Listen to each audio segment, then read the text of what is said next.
اي راديو. بالنسبة للميزانية 25 26 الجنوبيين ما بعرفين حقوق بتاعهم، لأن السنة المالية بتبدأ شهر 7 بتنتهي بشهر 6 في كل سنة. هسه مثلا كم شهور ميزانية يعملوا بشهر 2، يعني عشان أنا أخش ميزانية بتاع 26 27 باقي 4 شهر فقط، زمن ده كله ومشى وين؟ نمرة 2 هسه القروش اللي أنا صرفه ده قروش بتاعت ميزانية بتاع 23 24 يعني أنا صرفت في الدولة. طيب التعديل بتاع 26 24 فينه؟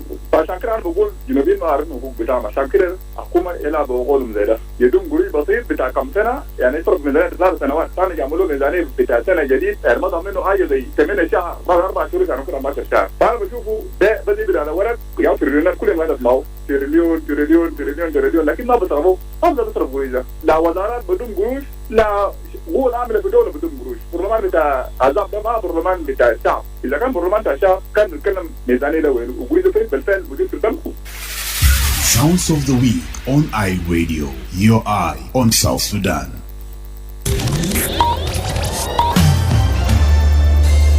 Live from Juba, on air and online.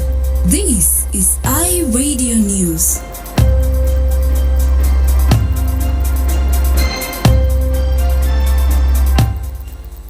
Hello, this is I Radio Afternoon News. First, here are the headlines. Members of the National Legislature erupted into a heated debate on Tuesday over the long overdue national budget for the fiscal year 2025-2026, with some lawyers rejecting its tabling. The Ministry of Health has confirmed that the first medical supplies have been delivered to Okoba County in Jonglei State, nearly a month after humanitarian flights were suspended due to escalating conflict in northern Jonglei State. And the government has allocated more than $180 million for debt servicing in the 2025-2026 fiscal year as part of efforts to restore sovereign credibility and reduce exposure to international litigation. Tune in for these stories and more coming to you in the news bulletin with me, Wol Mapal, and now the news in detail. Members of the National Legislature erupted into a heated debate on Tuesday over the long overdue national budget for the fiscal year 2025-2026, with some lawmakers rejecting its tabling. The legislature said the 2025-2026 national budget should have been presented in June last year, describing the delay as a constitutional violation. My colleague James Atim files more on this particular story. The drama began shortly after the Minister of Finance and Planning, Bak Banabachol, started presenting the budget for tabling. Speaker Jema Nunukumba had earlier announced that no points of information would be raised during the tabling of the budget. However, Abuk Malwal Aken, an SPLM lawmaker representing Lake State, repeatedly interrupted the sitting, triggering intense disorder that briefly halted the presentation for more than 10 minutes. Abuk even attempted to pull the draft budget from the Minister of Finance, who was already at the podium, ready to present it. Security.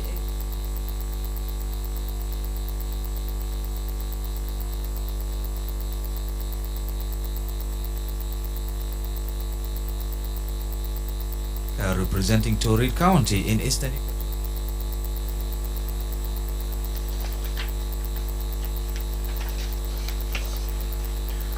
The Ministry of Health has confirmed that the first medical supplies have been delivered to Okoba County in Jonglei State, nearly a month after humanitarian flights were suspended due to escalating conflict in northern Jonglei. The delivery follows weeks of no humanitarian access after the United Nations Humanitarian Health Service suspended all flights to and from northern Jonglei due to insecurity. The suspension affected several remote areas, including Akobo, Lankian, Matod, Pieri, Wat, Walgak, and UI, leaving health facilities without regular supplies. In a statement issued yesterday, the Minister of Health said a flight carrying life-saving medical supplies safely landed in Akobo, marking major breakthrough after weeks of disruption. The ministry said the supplies were delivered by UNICEF and other partners under the government-led health sector transformation project. According to the ministry, the consignment includes medical kits such as the Interagency Emergency Health Kit, which can serve 10,000 people for 3 months, as well as essential medicines, including anti-malarial drugs and other priority medical suppliers. The shipment also includes 160 cartons of ready-to-use therapeutic food to support the treatment of children suffering from severe acute malnutrition. The Ministry of Health said the delivery marks an important step toward improving access to essential health services and strengthening resilient health systems in the region and across South Sudan. The government has allocated more than 180 million for debt servicing in the 2025-2026 fiscal year as part of efforts to restore sovereign credibility and reduce exposure to international litigation. The Minister of Finance and Planning, Dr. Barnaba Chol, made the announcement yesterday while presenting the budget draft before the Transitional National Legislative Assembly. Presenting the budget, Dr. Chol told lawmakers that the fiscal deficit for the 2025-2026 financial year will be financed through grants and concessional financing in line with ongoing public financial management reforms. He added that the government, in coordination with the Bank of South Sudan, is implementing 2 exchange rate reunification measures aimed at stabilizing the economy. Dr. Chol explained that the USD 187 million allocation will cover both principal and interest obligations, describing the move as critical to restoring confidence in the country's financial standing.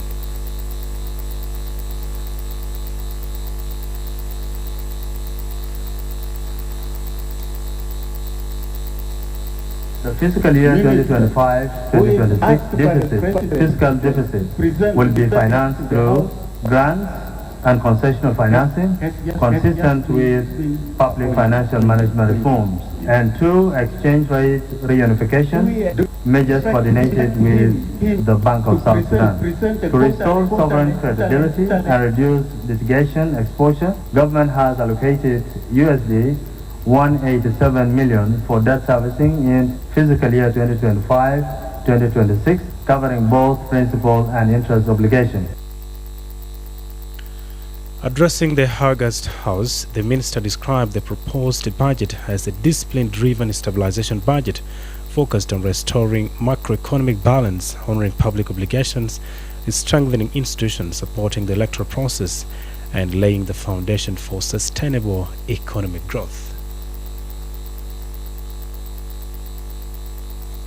Right, Honorable Speaker, Honorable Members, the fiscal year 2025-2026 budget is a discipline-driven stabilization budget focused on restoring macroeconomic balance, honoring public obligations, strengthening institutions, elections, laying the foundation for sustainable growth. And I urge all the members of this August House to continue exercising tolerance as we continue the reform and the efforts to restore confidence in our financial sector. In accordance with our constitutional mandate, I hereby submit the draft of the national budget, the appropriation bill, and the finance bill for fiscal year 2025-2026 for consideration and approval by this August. The minister says revenue for the fiscal year is projected at 7 trillion South Sudan pounds against total expenditure of 8.58 trillion pounds, resulting in a fiscal deficit of 1.58 trillion pounds, which will be financed domestically and through concessional financing.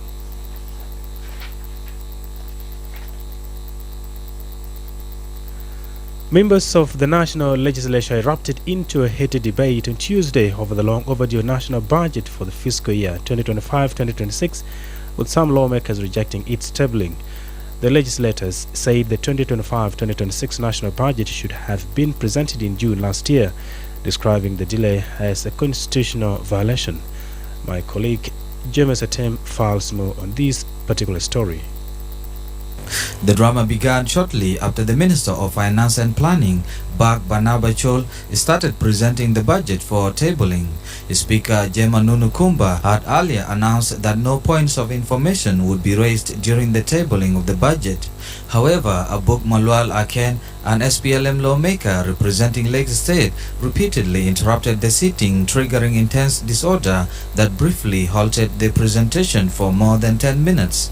Abuk even attempted to pull the draft budget from the Minister of Finance, who was already at the podium ready to present it. Security aides intervened and escorted her out before the situation escalated further. After order was restored, Samuel Buhari Loti, a lawmaker representing Torit County in Eastern Equatorial State, insisted that the speaker and members stop the presentation of what he described as an outdated budget. Violated Appropriation Act, Section 12C, that he is supposed to present 2 consecutive quarterly reports. Failure to do so, this House has the right of voting him out.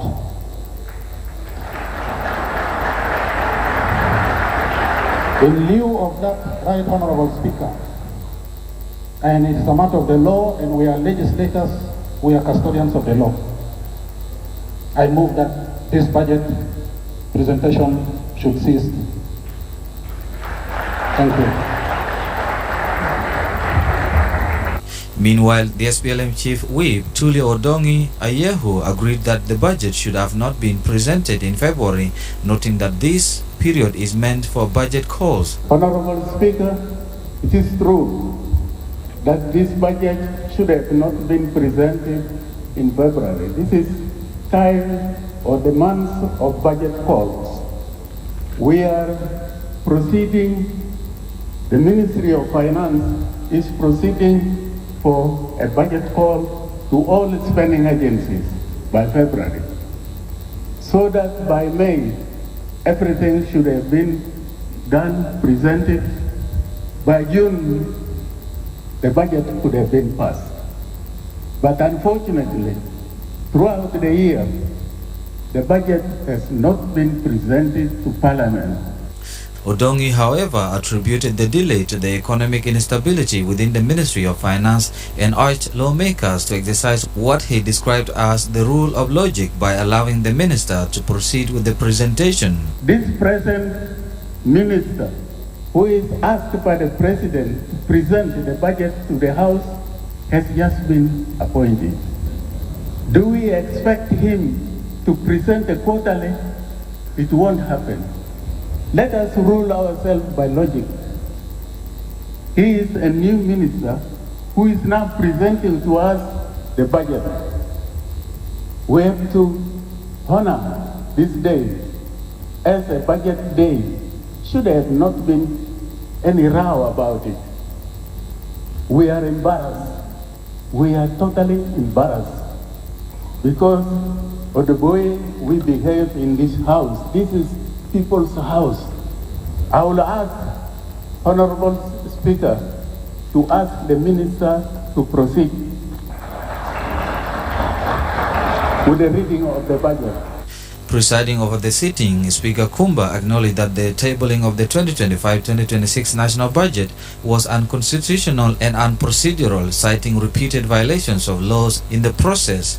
She noted that South Sudan operates under unique circumstances where many processes, including the national budget, are not conducted strictly in accordance with the law. Procedure the member has raised is in place. It is according to the law, the constitution, and the conduct of business. You are right. In an ideal situation, this is what is supposed to be done. But our country, my fellow honorables, has its own unique challenges, different from all the members of the East Africa community that we belong to. And you are aware about it. There are things that we are not doing according to the law. One of them is the budget. Speaker Kumba urged lawmakers to consider the country's circumstances despite the acknowledged legal violations. Considering all what that has been said, considering the challenges, I would like to beg your indulgence to allow us to proceed with tabling the budget, to formalize it, to legalize the budget 2025-2026, and allow the minister to prepare to table the new budget 2025-2026 on time. So it is my appeal to you, honorable members of parliament. I am not condoning the violation of the constitution. I don't condone the violation of our regulations. But as people, as patriots, let us understand the situation of our country and bend some things in order to move forward. That is my appeal to you, honorable members. Following the heated debate, the Speaker permitted the Minister of Finance and Planning to proceed with the presentation of the national budget for the fiscal year 2025-2026. Reporting for iRadio, I am James. Thank you very much, James Atim. And moving on with our stories, the Ministry of Health has reiterated its commitment to sustaining essential health services across the country despite recent funding cuts to more than 100 health facilities. Last month, the ministry announced that 101 health facilities will be removed from funding under the Health Sector Transformation Project, which is funded by the World Bank and other partners due to funding shortages. Speaking on the Dawn Show on iRadio this morning, Dr. Harriet Akelo Pasquale, Director General for International Health and Coordination, said the project suffered funding shortages after some of the donors withdrew support. Dr. Akelo said the funding shortfall prompted an extensive review to identify cost-saving measures and ensure continuity of services. She said the government will continue to deliver critical services to people in need despite the funding cut. And then we had 6 health facilities, which are mainly hospitals, that we reduce the level of support. So if we were these hospitals, instead of supporting them at a hospital level, we reduced it to be supported at a, if it's a tertiary, we reduced to a state level or a primary health care support level. So the level of support reduced in 6 health facilities. So that was not only the main cost saving area we managed to find. We also looked through across the project area. We were able to reduce also in the incentive payment, because this health sector transformation project used to pay incentives for all the 800. Dr. Kello added that the decisions were data-driven and guided by clear criteria, including service overlap, underutilization due to insecurity of flooding, and patient attendance levels. She said that 95% of health services under the project have been preserved, and the ministry will continue to engage donors and advocate for increased domestic health financing for long-term sustainability. Just to make it clear, we had a criteria. So we really wanted to make sure that we are not significantly disrupting health services. We try to look at overlapping services. For example, if 2 health facilities are very close to each other, we made sure that we drop one. So the one which is close to the other, we dropped it. Secondly, we also looked at health facilities which are being underutilized, because we know our current situation, the context is difficult in some areas. We have some areas in South Sudan where access is a problem, either due to insecurity or access due to climate change impacts like flooding in certain areas of the country. Third reason was also because we looked at the number of people visiting the facility itself. Of course, that measured. So those were the factors that really guided us in making the decision to say, okay. The Deputy Minister of Foreign Affairs, Akwe Bona Malwala, has held talks with the newly appointed Acting Head of Mission and Force Commander of UNISFA, Major General Ganesh Shrestha, focusing on security developments in ABA. The meeting took place yesterday in Juba during a courtesy visit by Major General Shrestha and his delegation. According to the Ministry of Foreign Affairs and International Cooperation, discussions centered on the prevailing security situation in ABA and other areas under the mandate of the United Nations Interim Security Force for ABA. Deputy Minister Akwe briefed the UNISFA leadership on his recent official engagements in Ethiopia and highlighted issues of shared concern between the government of South Sudan and the UN mission. For his part, Major General Shrestha commended the government for its continued cooperation with UNISFA and reaffirmed the mission's commitment to working closely with South Sudanese authorities to effectively implement its mandate. He added that UNESCO remains responsible for maintaining peace and insecurity in the disputed Abia region. This is iRadio News, and before regional international stories, the World Food Programme says it is suspending its activities in Balliet County, Upper Nile State, following recent attacks on its river convoy in Upper Nile State over the weekend. In a press statement shared with iRadio Newsroom, WFP said between 30th January and 1st February, a 12-boat WFP convoy transporting over 1,500 metric tons of vital food assistance was attacked multiple times by armed youth. The cargo, which also included non-food items being transported on behalf of partners, was then looted in various locations within Balliet County. The agency said as a result it has suspended all activities in Balliet County. It added that this decision would remain in effect until the safety and security of WFP staff, partners and contractors are fully guaranteed, and the government of South Sudan takes immediate measures to recover the stolen commodities. The statement partially reads, and I quote, WFP has suspended all activities in Balliet County until the safety and security of its staff, partners and contractors is assured, and the government of South Sudan has taken immediate measures to recover the stolen commodities. We strongly urge all parties involved in the conflict to respect the critical role of humanitarian workers and to safeguard the facilities and resources that are indispensable for providing humanitarian assistance. End quote. WFP further added that access constraints and brazen attacks on humanitarian convoys threaten to jeopardize its ability to reach more than 4.2 million of the most vulnerable women, men and children. And now to the regional and international stories. And for the international news, a leader of South Africa's second largest party will not seek a re-election. South African Democratic Alliance leader John has said he will not seek re-election as the party leader in April, a move that may threaten the stability of the coalition government. The DA, South Africa's second largest party, entered into collusion with its arch rival, the African National Congress, in 2024 after it lost its parliamentary majority, a blow for the party. Elsewhere, right groups say China detained 2 journalists over corruption report.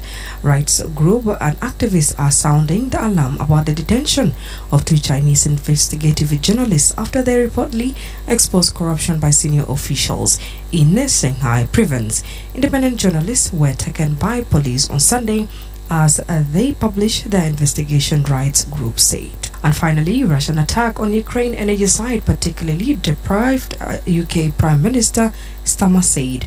Russia attacks on Ukraine energy sector on Monday night as the temperature dropped to -20 Celsius were barbaric and particularly deprived, UK Prime Minister Sir Keir Starmer has said. He made the comments after speaking to US President Donald Trump hours after Russia hit power plant and critical infrastructure in the capital, Kiev. For iRadio, I was Decody Andrew. Thank you for listening.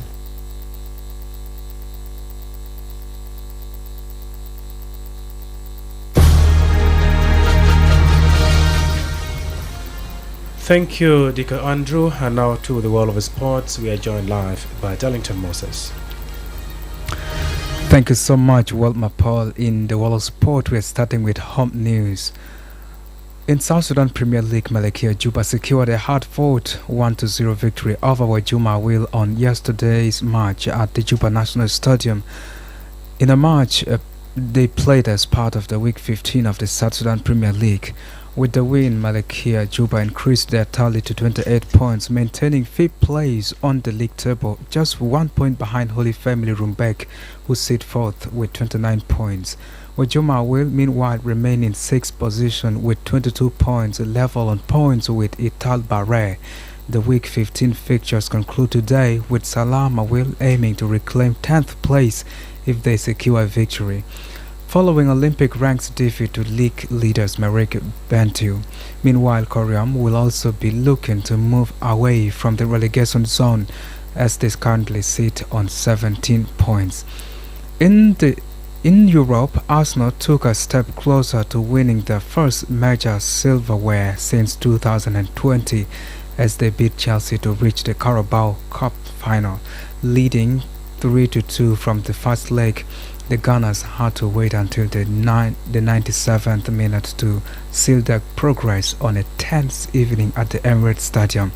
Substitute Kai Havertz scored the only goal of the night deep into injury time, grounding goalkeeper Robert Sanchez before slotting home.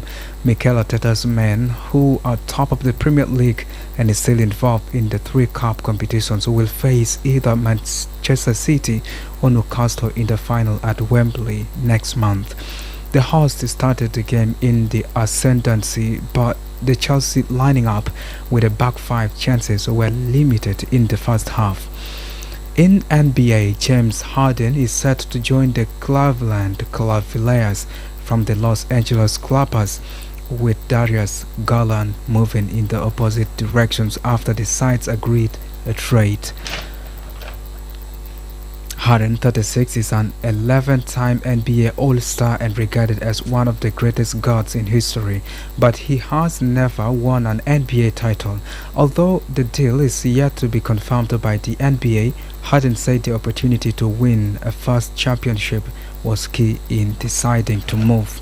The Cavaliers are 5th in the Eastern Conference in their pursuit of a playoff spot, while the Clippers are 9th in the West. Harden has helped the Clippers climb to the table after a dismal 6-21 start this season, but sat out Sunday's defeat by Philadelphia 76ers while talks with the Cavaliers progressed. This is all in the world of sport, and back to you, Wol Mapal.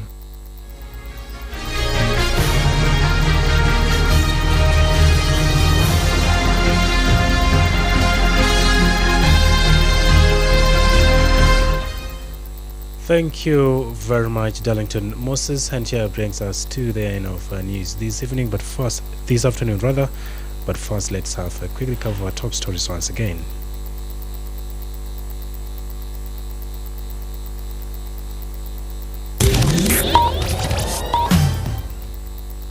Members of the National Legislature erupted into a heated debate on Tuesday over the long overdue national budget for the fiscal year 2025-2026, with some lawmakers rejecting its tabling.